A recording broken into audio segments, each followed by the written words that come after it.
Mualpui Branch Christian Chalai Paul YouTube channel thirtu zong te chibai kan han book le chewa tunchuma hianin kan kaushan upaten hla anron thlang le don ania atop thengi milau thirpuin milau ngai thak sak le chodon nya ole tuna chuanin kan kaushan upasenior upachal pianga hlathantir na hun kan nei don anga he upachal pianga hi tuna hianin natna inatlak buak me kania chuti chung chuanin hei hlathantir na hun kan nei te hun te min pe a kan lom hle ani o kaput tuna hianin hei KGP te chuanin hlathan na hun kan nei ania englange I thlandu tuan po lok na ke van na lom sakha o I hlathan chu thlan chan te ine nge in karinga khonga in I thlan chan kha min shil the la hi achang tin atlar tin mai hi ring tu te ta na torna kan ton hi pathian kan hu na chatak ni in ka sia o I hlathan te ngai thlatura du te thlan sak du te inei le nge booking karinga khang hau khan thlan sak te che ko na ka rong bol pui rong te le ka tu le fa tan sang sang om te tan thlang ani o upachal pianga hlan kan ngai thlang ma in zo na tlem kan zot le lo kanga o kapu engti kumange upatan an nem nge che a khoi hmuna nge an nem nge che ti kha khongai min shil them sang ka zakwa sombriat pasari toy presbytery mual pui ko rana nem nge gane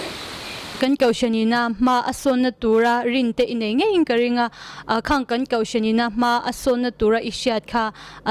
thukam ni khatal min shil them ko ran ma son na turian thil tam tak chung ri ga poi mo ka ti chu la li swan pum khat ni tura min nen sak na in lung ro ta ka ko ran ho te kanom hian in pum khat na cha kan nei thei do na ni ti ria chi wang chuan ring tu te in lung ro tak le in pum khat na cha nei turin mai la son je lang o o upachal pianga la thlan kha kan thlirin kan ngai thlau don anga a thlan sak zong te khanin uluk deuin in lo ngai thla cheu don nya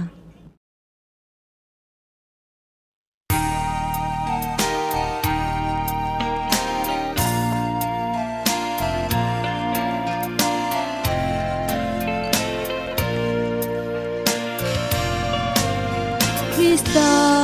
kalun puile ka in hom him na mang an ni a kabit na hun katha ithuk ru a ivan in hom chunga boy na ken nam chim lo khi pui lo sang ma se lau om en po lo theng sila ka ta ni hlut zia ti zual tu an ni si tuar na ko katan lok na ko vel sual na sang je kan ni then khat ten ti sa an chuanga ke ni tharau zara Krista chuang tu te chu avan mana imin choma khi pui lo sang ma se lau om en po lo theng sela kata ni lutzia izual tu an ni si tuarna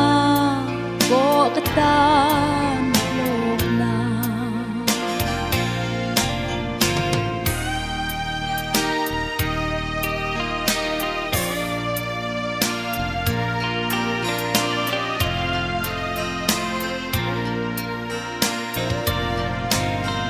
khove I chua sana ba nen hong turin ka lei nun hia karmin dana lei in hi chua sana van tak sa chin hun tu chu mol chu kalung tham ber khi bùi lâu sang mà se lao ôm en bộ lô thling se la ca ta ni hlut sia di zual tu an ni si tuar na po katan na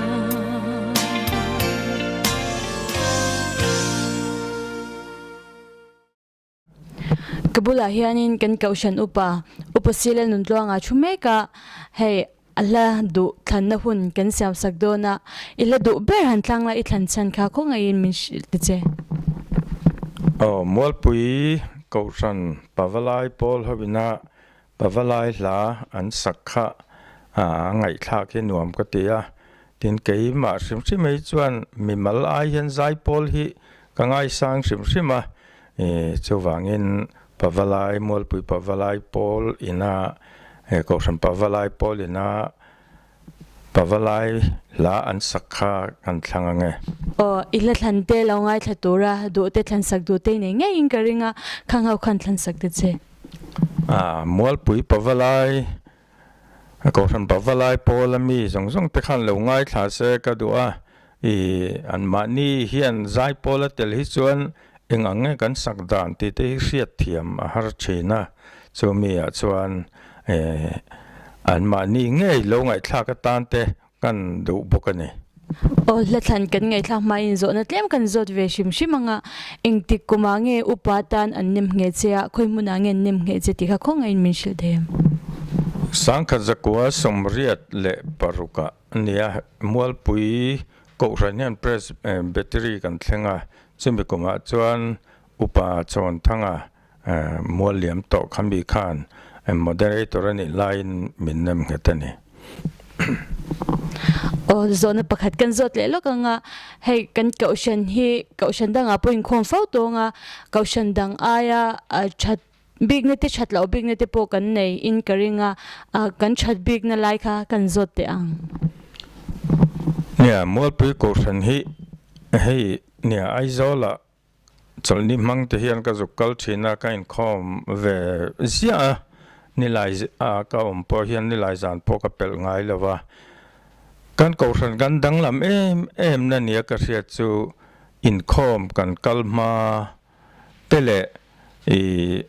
ni lai zan po biak in khat deuh nok kan in khom te tin chol ni chanu hi abik takin khopuya chuan kan hoi kwal thina thalai in khom mo tu rian amlo amar chu kan kausana chuan no pang Sunday school lama buai te hi chu anong kal thelo ti kan hrichiang sa aba khi chu thalai po hian cholni chanu in khom te hi kan pel lo tuk nin ka ria hei hi ro pui ka tia tin biak in darik ma varanda vela mi anga mozat anan oma hetiang khopa in khom kan ngai pui mo hi ro pui ka ti abik takin pusi thang ruai a phei chu a thleng ma theile an ina tang han ngai to hian hla berpol ani ome amaro chu ipte ka niliap atul le kenga ron kaltang zel hi ro pui ka ti ni hei le than na hun program te kan mangania ilo en ve chin nge in karinga chuanin lo la en lo subscribe lo tam tak te po an omin karinga khangau kha lo subscribe to ra som na min soi sak ve shim shim te che hei ke mual pui ke gp howina hetia anga anti hi subscribe theu ila henga hian hla tha tak tak te abik takin ke mani mual pui mi le sa pe hi chon heng hi subscribe vek hi acha katia chu tiang tur po chuan kan som chuwa tin midang va choi moi ai chuan ke mani kan in choi moi hi thilro pui takani ti kha hretlang ila acha in ka sia tuna chuanin upasil nundruanga hlathan kan kaushan pavalai poltena pavalai hla an sakha kan thlirin kan ngai thawanga athan sak zong zong te khanin uluk deuin in lo ngai thla cheu don nia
tuna hianin mualpui kaushan upasenior upasangko nga bula ka chumeka he upasangko nga hi hunrei tak chung shisel lo nei natlak bua kan ni a hunrei tak chung in khom theilawa base he tun chuma a hlathan na hunte miron man puidon na kan lom hle ani kapu ama saberin engtikumange upatan annem nge chea annem nge na mun che ka khonga in min shil theyem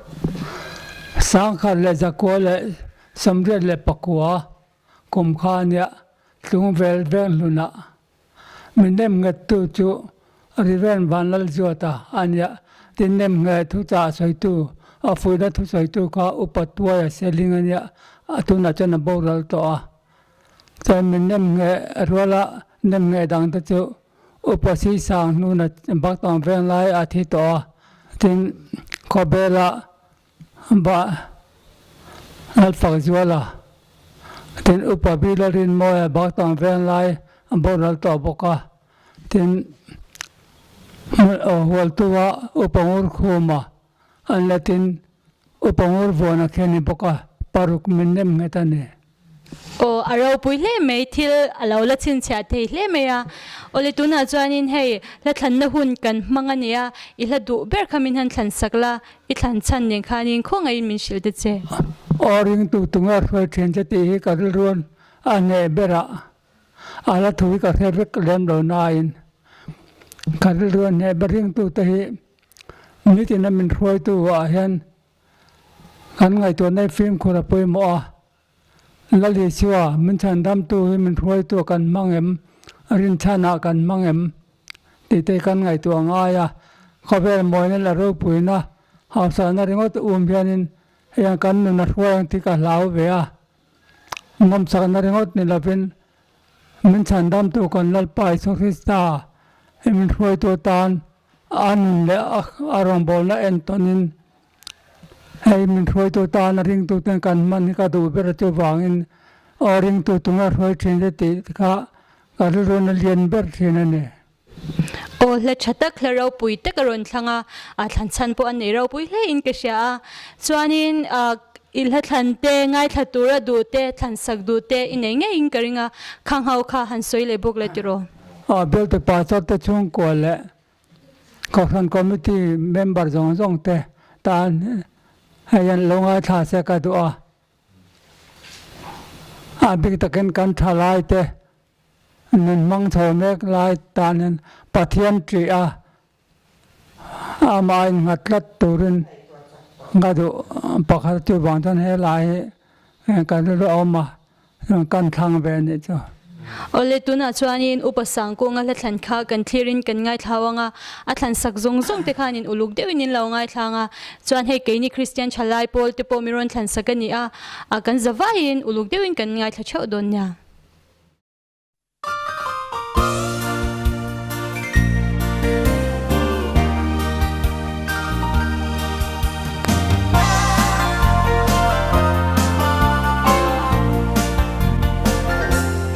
min shuai na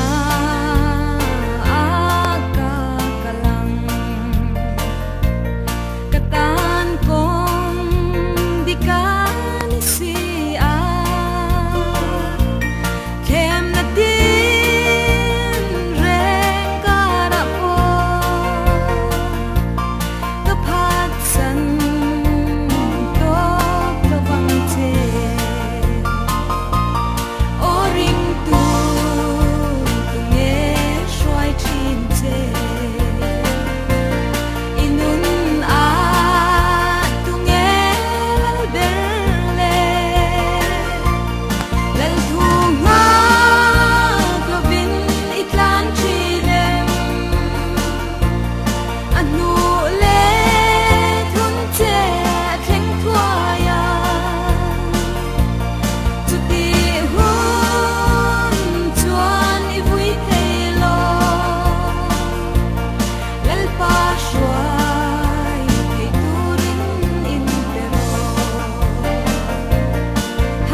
ole tuna hianin amwal pui kaushan upa amwal pui branch Christian Shalai Paul kaushan represent ni bok Sunday School Superintendent nilai me pu FC Thanzona bula ka chua hey kaini Christian Shalai Paul te chuanin la thlan na hun kan bus se ania I la du ber min thlan sakla I thlan chan ning khanin khongain min shil te che hei tun tuma kan branch KTP tena YouTube la thlan channel in bo se hi lomum ko ti hle maya na chang in shing ka sia mundanga te pon ti zen zen lo nang ni na nan te chok the tu ri lomum ko ti hle na chang in riat na le in pek na lom tu ka sei masadu ni ka thlan do ber chu tun lai ka ri ro man ya kan ko sanin Christian Thurin hum himti te kan zira chawang chuan khovela torna le har san chang chang te oma mi tam takin engatinge pathian chuan torna te har satna te lo thlan pathian hi lo ni ten tia maro chu pathian hi torna le har satna kara po adin mana pang ngai renga ring tu te kan ne wangin kan tur lo tur po ni big chong lova chawang chan tur no ma wanga pathian lo na te po rin tur po an lova chawang chon karil ruwa ka thlandu ber chu Baptist Square in Khovela har satna te mang an te chawrol lo chutiang ang thil te lo thlang ma sala karing zelang seti hi karil ruwa ka thlan chan berania ka ladu berania chawang chon tun tuma hian Baptist Square nan sak karing zelang seti hi ka thangani thlan chana nei ro pui hle meya nie kaini Christian te chuanin kan ring emo ring lawe mo pathian hi om nge ani ti asiata chuanin ani chuan I la thlan te ngai thatura du te in nge in karinga thlan sak du te khang hau kha han soi ngal bok le ti ro kumin chu Christian rina hum him te kan zir kum te ni boka zorama akan ko han Sunday School zir tu zong tele abik takin mol pui ko rana loi zong te ngai thla ta na le hei thalai rin na konga ke penzel tu te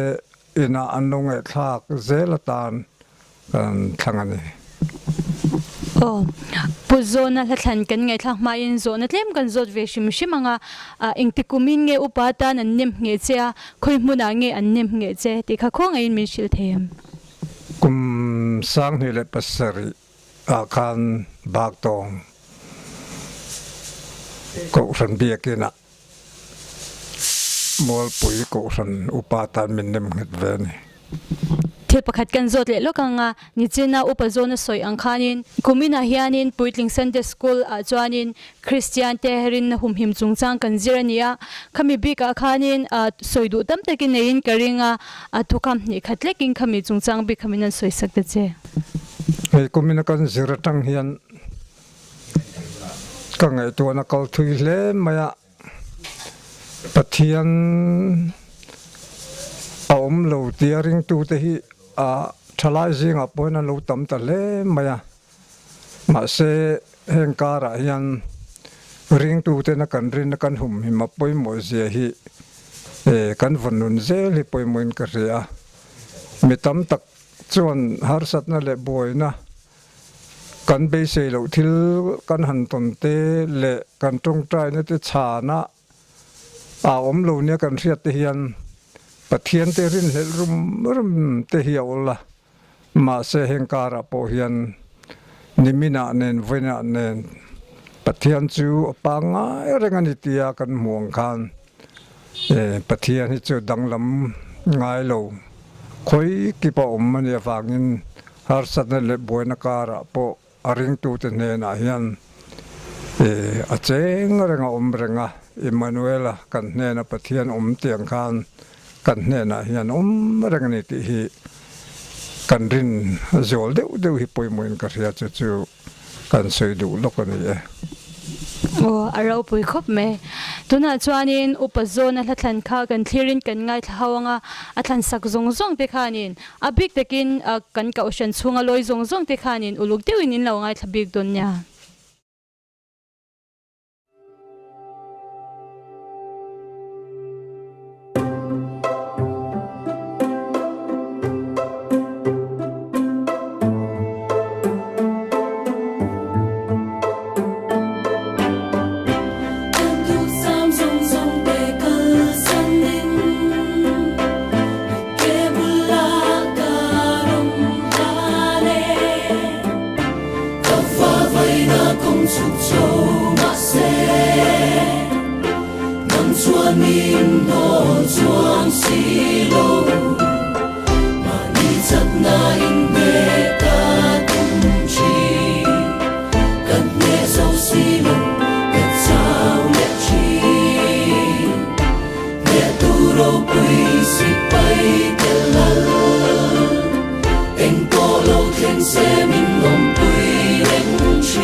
tuna hian kan kaushan upa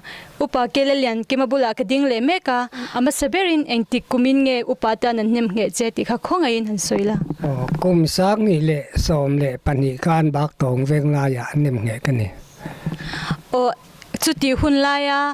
kan kaushan le tuna kan kaushan ama son na omnia ishat pani khat han soilok la ma son takkan ni ko ranin pum khat na atra ten ko ran te hian pathian biak in khom ti kan ngai pui mo thare me mai te hi thamuan thak katia ei tu na hian ke rol rol thalai po thati muang tham kan nia in tar le senior no pangri kot po hi za don an ni maya thamuan thak e me mani ko ran kal zel na tura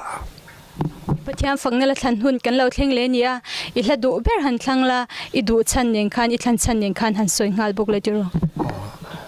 ko ran ti la ma fakisakka อาถูฮิโรปุยกติอาทินลุงอันเอเมมาทินอาสตุมาฟักฮิโลโบรัลตาอามาก็อุยเสียลันทินนั่นเลยอาช่วงเลยขัดตัวตัวเตจงกัดตอร์ปุยเสียลันทินนั่นกันช่างดัว อิละทันซูง่ายทัดดูระอิดูเตอินเองอิงกริงะขังเฮาขันสวยงาลบุกเลติโรลาฮีลงง่ายถ้าตัวก็ดูแต่โจรำช่วงเลยปนปะเทียนรงบอลหนากระทบปุยจะทรงแต่ตานกันฉันสักดัวอบิกตะกินให้มวลปุยโกรนกรงบอลปุยเตอุปานัดนาวังะอินโคมนั่นลำปรนซมเทรีโลอุปสังกุงอะไรอุปจัลเปียงเตลงไอชากตานกันฉันดัวนี่อะเต็งกัดเทียนเตไอโซลมามีปูซิเลียนมวยเตปูนุนมวยเตตินลุงเวลาปุกาเวลาเตลงไอทักเวตานกันช่างดูบุกันนี้ตุน่าชวนินอุปากิมัลลันมาฟักิลสักเกาชันติข้ากันทีรินกันง่ายท้าเฮาเลงะอัทันสักซงติขานินอุลุกเดวินอินลาวง่ายท้าโดนยา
Or feel like I'm one now,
shan upalel hung lian ral tebula he ka ding le meka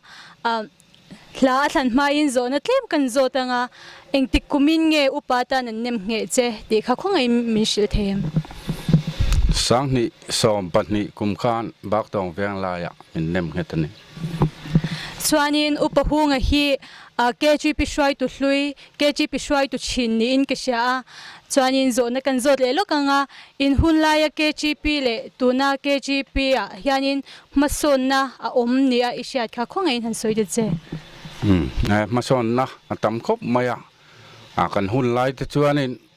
hei media te hi ala thalawa kan ti ve nok noka chuan tuna hi chuan hei KGP te media ma kan son na sa chuan kan rong bol dan hrim po hi achang kang katia chuan zaya te po hian ma in lo son in ka ria in bula zai te po nuama chuwang chuan ma in son viau ani tuna chuanin ihla do ber han thangla I thlan chan ning khanin an soi ngal buk le tiro kaladu han thlan don hian hladu deuh hi chu ka nga khop maya maro chu pakhat kan thang anga kadam lai nun kong ti kha Stacy punte ina sakha kan thang duwa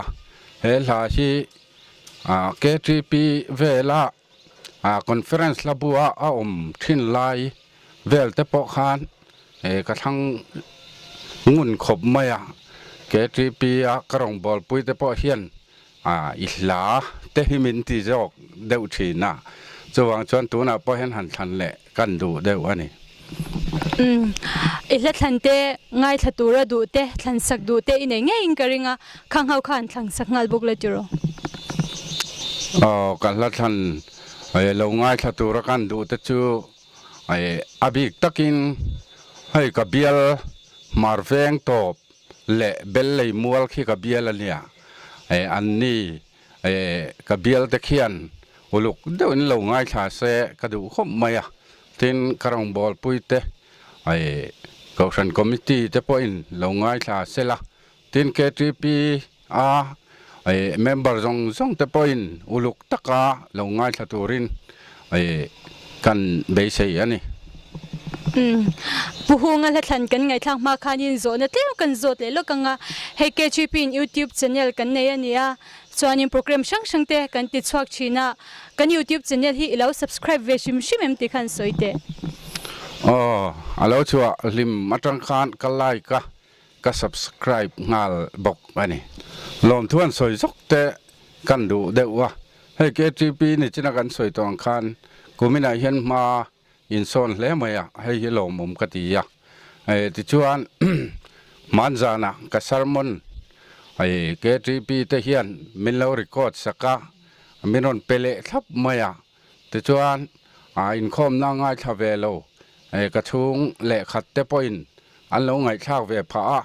a lo mum ka ti khop maya lom thu kan soya chuan hei hla min han thlan tir ve po hi a lo mum ka tia lom thu kan soi ani tuna chuanin upahunga la thlan kha kan thlirin kan ngai thlawanga a thlan sak zong te khanin uluk deuhin in lo ngai thla cheu don nya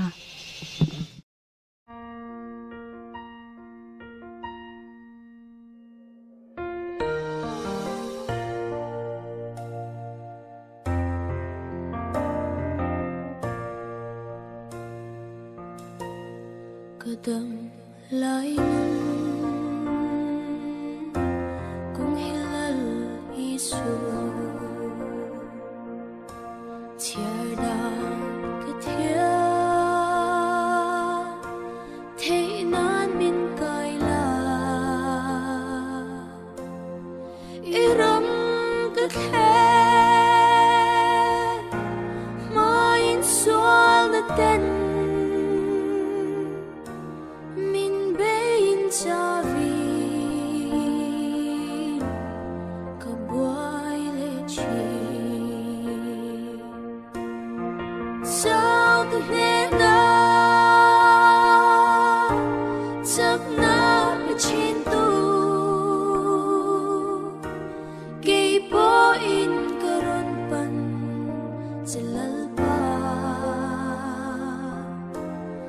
i cross lim no amin chul tira ka thla liam nu hi ti dam le ro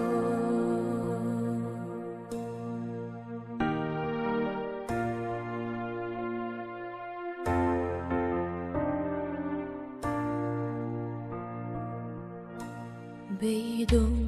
le lu ngaya ka ummi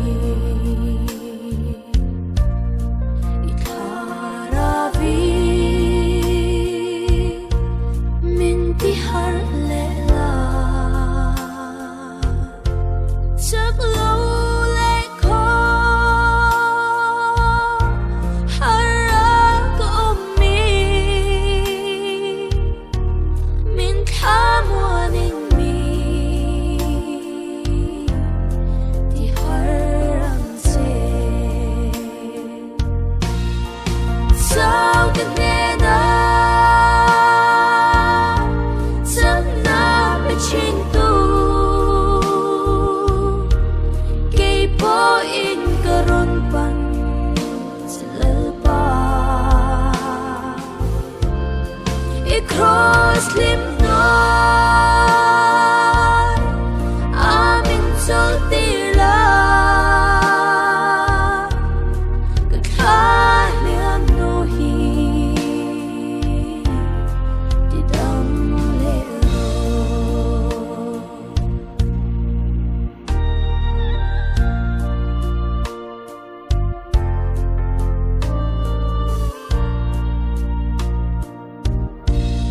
Kuvel moila tilovul se tanzongi fluberlal isu damlai ro pui lenom sak na te kapumang rohu berkanisi sao cái nè na sắp na bên trên tu cây po in karon pan selalpa i cross lim no amin sol tira ka thla liam nu hi ti dam le ro sao cái nè na sắp na bên trên tu cây po in karon pan selalpa i cross lim no amin sol tira ka thla liam nu hi ti dam le ro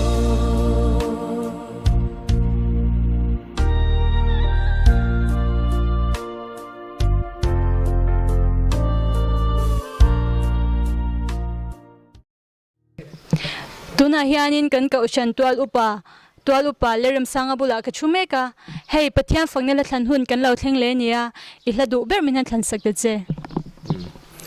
la du hi ka nga angreng khop moya ma se chung ji nga chuan TBC zai than puyan ni tin di so ka thin lung ti kha a tun tu ma tan chon ka du bera kan mang ma yange a thlan chan inei nge in karinga khang kha min han soi sak nga lo lo la tiro nia ni tin di so ka thin lungin ka mangai deu dewa hanti atang ngot po hian ring tu te hian a kan ta na la li suan min tho sak na sat ngai ziang ai to hian kan nun a kan ti tur khani sa shrim shrim maya ahla chang dang te han ngai toila Krista ka sual zong zong phur tu chu ka manga yani han ti hi ring tu te chon kan nun pui tur hi ani hlia hlia heng te hian aro pui ka tia satuin asa chuak thiam boka chung te chu la ka thin lung han koi tu te zinga mi chu ani deuh bere o ila thlante ngai thlatura du te inei ngei le bokin karinga thlan sak du te khang hau kha han soi le bokla nia alo ba be lo ngai thatura kan du te chu la ko thran committee a ka tel pui zong zong te ka ko thran committee pui te ni phot sela ten chu ba ka chuan khotlanga ka rong bol pui te hian an ma mo ve in kan ringa ni tin nu na tan sim po puro ba ta te pirem lalite puzam minga te tlangwal arlarem sanga te ho tan kan thangange zona pakhat kan zot le lokanga hei Christianin kaushan mi in ati tur ati ngei tur nia ishiat pakhat tal min han shel te che kan ti ngei tura lang chu ko khan anga kanin pol khom nei chu thu ran ta sela in mangai ton na in du sak ton na he khang kong engkima kong sang ani thei anga chung chu kan nuna han lang tur le kan ti tur poimo te jinga mi chu ni sa ve hrim in kan thria le tuna chuanin purem sanga la thlan kha kan thlerin kan ngai thlawanga a thlan sak zong zong te bimbal minga soi big zong zong te khanin uluk deuin in lo ngai thladon nya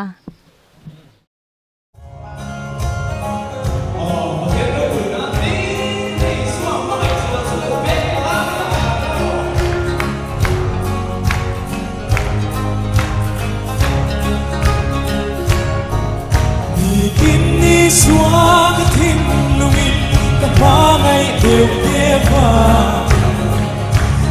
mà cho đi em ai bụi môi dung em mà cho cả ta na môi na lâu bụi ra lâu đi tìm ai lâu môi đều dễ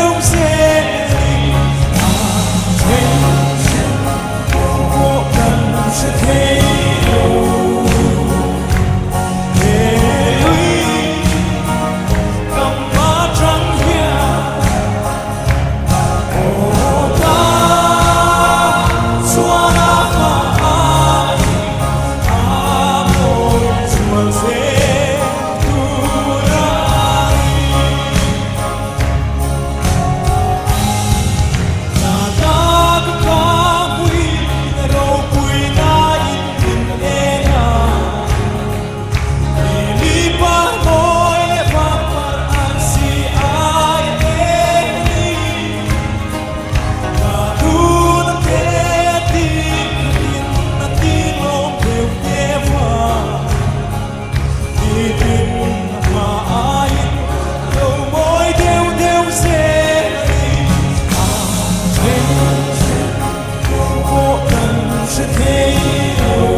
devotion tua lupa arsila nun moya bula ka chumeka hei pathian fangnala thlan hun kan lo thleng le nia ama saberin kan program te hi ilo enve chin shim shim ti khan soite o thlir sak te reng mai ka thlir zia abikin hela than program zandariat le chan ve a ron chuak thina hi e kan lo thlir ka abikin kan lupa in mutmuna kan lo thlir thina ni ani tu na kan program hi rong bol na kongatan thil poi mo tak ni ini siaem te reng mai tun lai chuanin e rong bol na sim sim hi tun lai mil zel thil hi kan kalpui hi angai to a e thalai rong bol na abik takin hete ang a hun in han buat sai hi e thil ro pui tak nin ka ria a e hlok na ro pui tak ko san point e thalai point a chan ngei ka be sin he program ka tlang hian o ani chuanin ila do ber khan thlang vela I thlan chan nen khanin han soi ngal bokla la du ber han ti hianin nia la hi e pathian fakna hla ti chu a tha em veka du ber han soi e don pon soi tur po hriat thiam hara amero chu tun ma atanga KTP ya te kan lo tel ve thin lai atanga e karil ro om reng thin la pakhat e chu kathu pui ber ti hla e lalzar moya upalalzar moya la phua kha e kha la kha e tun huna hian han thlan tan kan duwa kat thlan du chan akha e kan soi ngalang ania e mihring te hi sualin minti boifo thina e suala tluwa sualina achim pil voi khatma achim pil lo mihring rongbol tu hi kan om in karing lowa e chutia ang kan ni lai chuan kan sual na te hi e pathian hian min thei ngil sak thina ni e ti kha la khan nan ron puang chuaka e kha la kha kan du em na chan pakha chu ti lai chu an ni boka mi te chuan in kan sual chu min lo hriat reng sak thina ni kan thil lo ti that lo to te kan nun hlui hi mi ten mi an reng thina ni e nun hlui kan nun hlui e soitur tam tak e mi tena an hria lo se kan ti an hriat si hi tam tak mi hring hian kan ne ke ngei pon chu ti ang chu tam tak kan nei ani mi te chuan an hrireng mai thei amero chu pathian ero chuan chung kan sual na te kan thil lo ti that lo to te khang ang zong zonga kha hrireng lovin min thei ngil saka e aza ngai na ro pui tak kan chunga alan ti thin ni ti he la hian apuang chuakin kan hria chuwang chuan he la hi kan thang ani o ihla thlante ngai thlatura du te thlansak du te inenge inkaringa khanghau khan thlansak ngala tiro longai thatura ta na kan du chu nia kan rong bol pui te atlang sang mi te mai ba ka abik takin e tun huna he kan program lo thira e suala tlumek sual boya tang mek te e tan khan abikin kan thlansak duwa an sual na te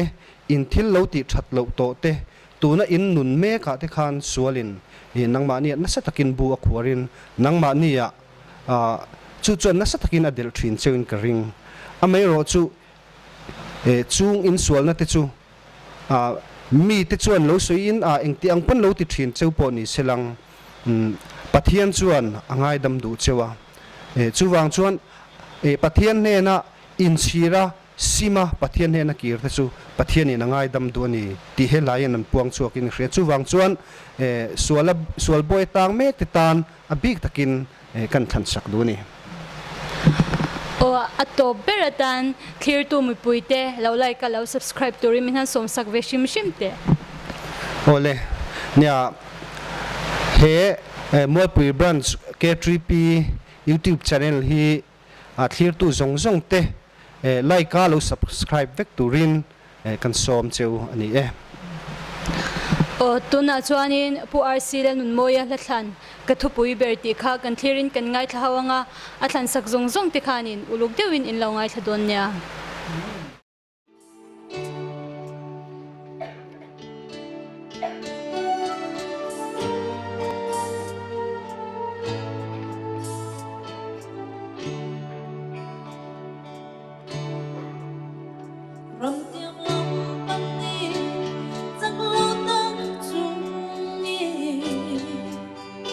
đi tìm ta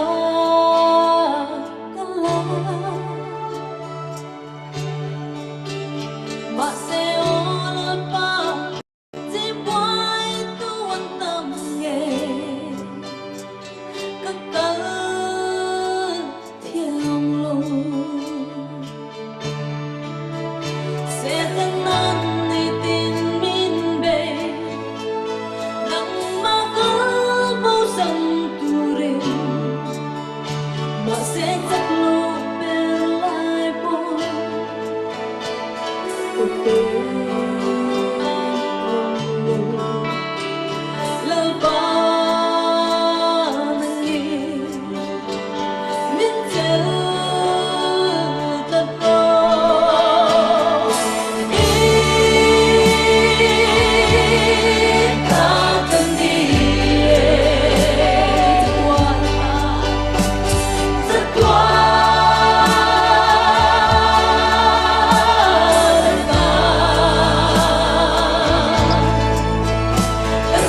kan kaushan tual upa pu kelero puya bula he kchule meka hla kan thlantir mai zona tlem kan zot ve shim shimanga enge vo in lamte ilau thoa hei in lama te kan oma chulang ang te kan han thok ve bor bor ani o hei kan branch chuan in YouTube channel kan nei ania chuan in pathian ni zana piangin fangnala thlan hun kan pe chhuak bok ania hei hi ka uchan pathian rong bol na atan hianin thil thatak ni ini siaem emo member hla ti tan hianin a hlu ni ini ringem hei hi ne mason na lomam tak nin ka ria ke pon ka lo entry na member hla ti tan po mundang om ti tan po tangkai in pum khat na siam tu ania rong bol na huang zo na ni wang ngai hlut om ka tia a tha ka tia chun jom zel la tha ka ti khop mai o ihla du ber han thlang te che la hi ka ngai thana cha ve ang renga hla du ber tia hian han du ber em chu kan nei lo ma ro chu thla thlang tu ramin ron ti ta ka chuan karil ro lo lang ma saber chu Bible Society Zai Paul basic quartena he hided my soul tian sak ka karil ro lo ma ke na sa ve a kha he hided my soul basic quartena sak ka kan thlangange oh he hided my soul ti chu engwanga thange ini du chante in nge in karinga khakhan soibokla o ahla thu hi tra ka tia ka ria thiam ve danin tin asatu ten thiam boka thluk te moya chuan Exodus bung somthum pathum chang somni pakhat le chang somni pahni tlo chana phu ania pathianina kan mang an na le kan lungai na akut pha noi min thuk ruk thrin zia la min nge ni min tlan tu min chandam tu ani zia min veng him tu min tran pui tu ni zia tarlan la nia hei hi thra ka ti o itlan sak du te lengai thatura I du te kha han soi le nga lo lo la tiro nie hei thlan sak tur hi chun tam khop maya hei ke 3p hoten rong bol na thra ka ti ya hemi YouTube channel lo thlir tu zong zong te hemi kan ke 3p member helai tual chung le khotual ei zona le zirna wang mundang om zong zong te tan kan thlan sak duwa hei sa plania I kan ngai thla chuak lawang ti te po ka hlawa alo ngai thla ve sham sham tur ta point kan cha ngal du ni member zong zong tan ani bere tuna chuanin pukele ro puya la than kha kan ngai thak ma in thil kan ti tir vele shim shimanga ani hi hey YouTube channel kan nei thu ka soi jau cha khang hau kha alo thlir tu te alo la subscribe lo emo kan video pek chwa te alo la like ka comments lo te pon lo me theya khang hau kha lo subscribe tur te le like te po lo pe tur khanin som na min soi sak ve shim shim te che mol pui branch ke 3p YouTube channel hi lo subscribe pula lo like kula comment lama te po in ngai dan te thain ti dan te khatiang khalon ron lo tar lang ve thin turin kan som du cheu ni tuna chuanin pukele ro puya hlathan basic quartena ansak he hided my soul ti kha ilo thlirin ilo ngai thlawila athan sak zong zong ti khan uluk dewin ilo ngai thladon nya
depths of His love and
khati zong kha tun chu mata na fangna la thlan hun kan man hau thei ti chu ni a kar le lama a hun nga ya min lo chang le thewanga chuanin kan channel te lo la subscribe lo zong zong te khanin a khong aya min lo subscribe sak turin kan hanin nge na chuang kan video post te kha lo comment a lo share chau turin kan hanin som le ani e